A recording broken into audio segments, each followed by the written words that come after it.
UP police भी जुटी हुई है। तस्वीरें आपको सबसे पहले दिखा रही हूं, लगातार एक्शन में है। हापुड़ की इन तस्वीरों को देखिए। हापुड़ में क्या चल रहा है, घुसपैठियों पर प्रहार है, यूपी में एसआईआर है। ये तस्वीरें देख लीजिए। पुलिस जगह जगह जा रही है, गली गली मोहल्लों में लोगों से उनकी पहचान पूछ रही है और कह रही है कि कागज नहीं है तो वापस जाइए। जाने आगे नहीं, वहाँ की है, वहाँ पे अपना जाओ, काम धंधा वहीं करो, ज्यादा बेटर रहेगा। बताओ कुछ है यहाँ का तुम्हारे पास? ना, तो यहाँ नहीं तो वहीं जाओ। आपकी पहचान आगे नहीं, वहाँ की है, वहाँ पे अपना जाओ, काम धंधा वहीं करो, ज्यादा बेटर रहेगा।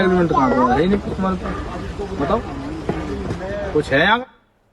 तो देखिए यहाँ पर चेकिंग हो रही है और पुलिस वाले कह रहे हैं अगर नहीं है तो वहीं जाओ जहां से आए। घुसपैठियों को पकड़ने के लिए खास ऑपरेशन टॉर्च यूपी में चलाया जा रहा है, उसकी तस्वीरें अब आपको दिखा रही हूँ। ये तस्वीरें वाराणसी की हैं, जहां रात के अंधेरे में बांग्लादेशी और रोहिंग्याओं पर नाइट अटैक किया जा रहा है। हाथों में टॉर्च लेकर पुलिस की टीमें झुग्गी झोपड़ियों में रह रहे लोगों की पहचान पूछ रही है, दस्तावेज चेक कर रही है। उन इलाकों में ज्यादा ध्यान दिया जा रहा है जहां पुलिस को घुसपैठियों के होने की आशंका है। उधर मुजफ्फरनगर से कुछ इसी तरह की तस्वीरें आई हैं, अब वो आपको दिखाती है। पुलिस की टीम टॉर्च लेकर झुग्गी झोपड़ियों में जांच कर रही है। ये देखिए तस्वीरें, रात में पहुंचकर वहां रह रहे लोगों की जांच की गई, झुग्गी झोपड़ियों में रह रहे लोगों की गिनती की जा रही है। ऑपरेशन टॉर्च यही नाम दिया गया क्योंकि टॉर्च की रोशनी में जांच हो रही है। इसके तहत पुलिस की टीम रात 12 बजे से सुबह 4 बजे तक एक्शन मोड में नजर आ रही। लेकिन इससे अखिलेश यादव नाराज है और उन्होंने सवाल उठा दिए हैं। अब आपको बताती हूं कि एसआईआर की इस प्रक्रिया पर सवाल क्यों है। यूपी में एसआईआर का बहुत बड़ा असर देखने को मिल सकता है। उत्तर प्रदेश में अब ये जो आप देख रहे हैं रिपोर्ट, उत्तर प्रदेश में क्या मतदाता सूची से 3 करोड़ नाम कट सकते हैं? आज ये सवाल इसलिए उठा क्योंकि इसको अखिलेश यादव ने उठाया। कई जिलों में स्थानांतरित और मृतक श्रेणी में 20% से ज्यादा मतदाता हैं। लखनऊ और गाजियाबाद में सबसे ज्यादा नाम कटने की संभावना है। सूत्रों के मुताबिक लखनऊ और गाजियाबाद में आंकड़ा 25 से 30% हो सकता है। जी हां, 25 से 30% लोगों के नाम कट सकते हैं। अधिकारियों के मुताबिक 6% अनुपस्थित है, 10% स्थानांतरित है और 4% मृतकों के नाम है जो कि मर चुके हैं।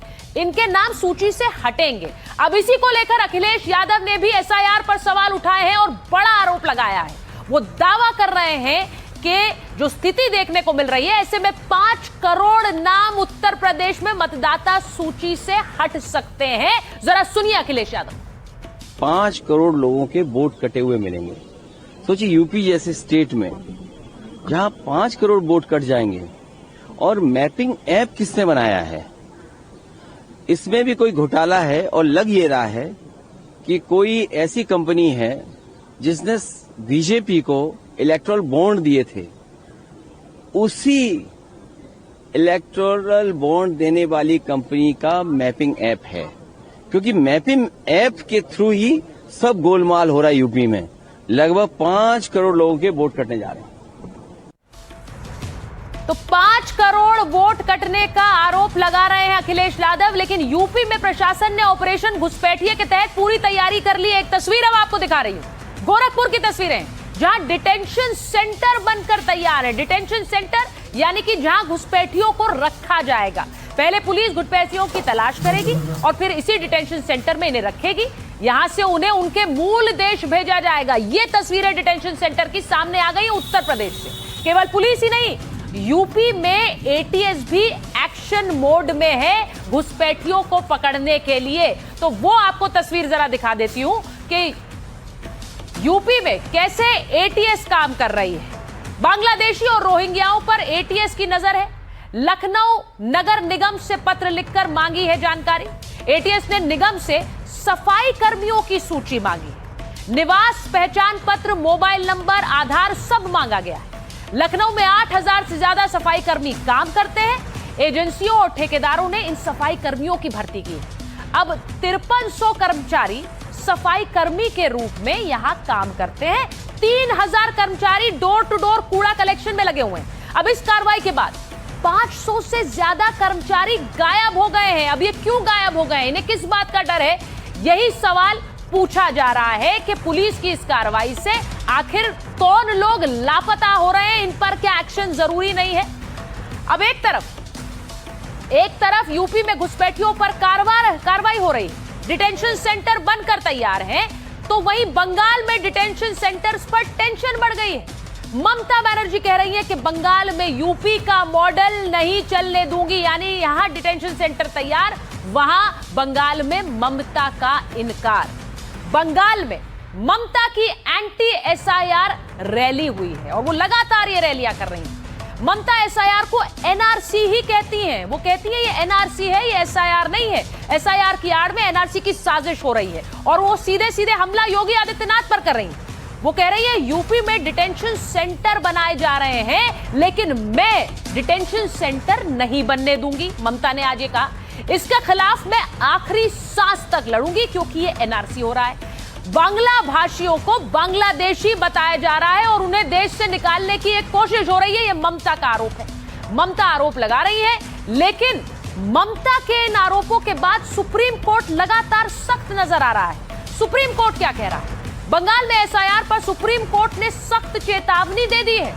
सुप्रीम कोर्ट ने कहा कि अराजकता बर्दाश्त नहीं की जाएगी। अगर किसी ने एसआईआर में बाधा डाली तो उसकी खैर नहीं है, यह सुप्रीम कोर्ट कह रहा है। अब सीजीआई ने कहा किसी को कानून हाथ में लेने नहीं देंगे। यह आज की बात मैं आपको बता रही हूं। सुप्रीम कोर्ट ने कहा है कि बीएलओ को सुरक्षा न मिलना एक गंभीर मुद्दा है, लेकिन इसकी जिम्मेदारी भी राज्य सरकारों की है। राज्य सरकारें सुरक्षा दें और अगर नहीं देती हैं तो हमारे पास आप आइए, हम इसे गंभीरता से लेंगे। इलेक्शन कमीशन ने कार्रवाई नहीं की तो अराजकता फैल जाएगी, यह स्पष्ट रूप से सुप्रीम कोर्ट ने आज कहा है। अब सुप्रीम कोर्ट ने कहा कि बीएलओ की सुरक्षा भी राज्य सरकार की जिम्मेदारी है। सुप्रीम कोर्ट ने यह भी कहा कि बीएलओ को धमकी दी गई तो एक्शन लेंगे। अब इसका सीधा लबोलबाब यह है कि किसी भी तरह से एसआईआर की प्रक्रिया रुकने वाली नहीं है। एसआईआर का काम होगा, जहां जहां राज्य सरकारें सुरक्षा नहीं दे पा रही है वहां सुप्रीम कोर्ट फिर दखल देगा। एक रिपोर्ट आपको दिखाती हूं कि संसद में आज इसे लेकर कैसे हंगामा मचा।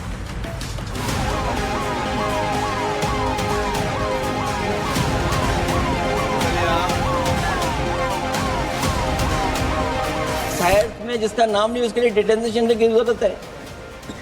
इसका मतलब अध्यक्ष महोदय, जो काम ये खुल के नहीं कर सकते थे एनआरसी, वो काम ये एसआईआर के बहाने कर रहे हैं। मेरे माँ पिताजी गांव में नहीं थे, मेरे बाप पिताजी शहर में रहते हैं, मेरे साथ दिल्ली में रहते हैं, उनका नाम कटा और मुझे खुशी है कि उनका नाम कटा, क्योंकि वो दिल्ली में रहते हैं तो किसी कीमत पर बिहार में वोट देने के अधिकारी नहीं थे। आज मैं ये बहुत खेद के साथ कहना चाह रहा हूं कि देश भर में एसआईआर पे चर्चा है, कई प्रदेशों में एसआईआर हो रहा है, पर मैं बहुत जिम्मेदारी से ये बात कह रहा हूं कि चुनाव आयोग के पास कानूनी तौर पर एसआईआर करवाने का कोई औचित्य नहीं है। Let me remind them, don't worry, we are going to change the law and we are going to change it retroactively and we are going to come and find you. हम सबको मालूम है कि चुनाव आयोग एक संवैधानिक संस्था है और संवैधानिक संस्थाओं के कार्यकलाप पर हम यहां चर्चा नहीं कर सकते, लेकिन फिर भी वो चुनाव आयोग के कार्यकलाप पर चर्चा कर रहे थे, उस पर प्रवचन दे रहे हैं। The whole SIR is contrary to Rule 24 and also contrary to the constitutional provisions in the Act, and that's absolutely unconstitutional. Absolutely unconstitutional. You can't do it. It is not the whims of choice of the Election Commission or caprice. आज SIR इसीलिए हो रहा है कि जो बांग्लादेशी आज जो Rohingya आज इस देश में घुसे हैं, आज जो रोहिंग्या वेस्ट बंगाल में है, आज जो रोहिंग्या मुंबई में तो लाखों की संख्या में इनकी तादाद बढ़ी है। सुप्रीम कोर्ट ने भी कहा है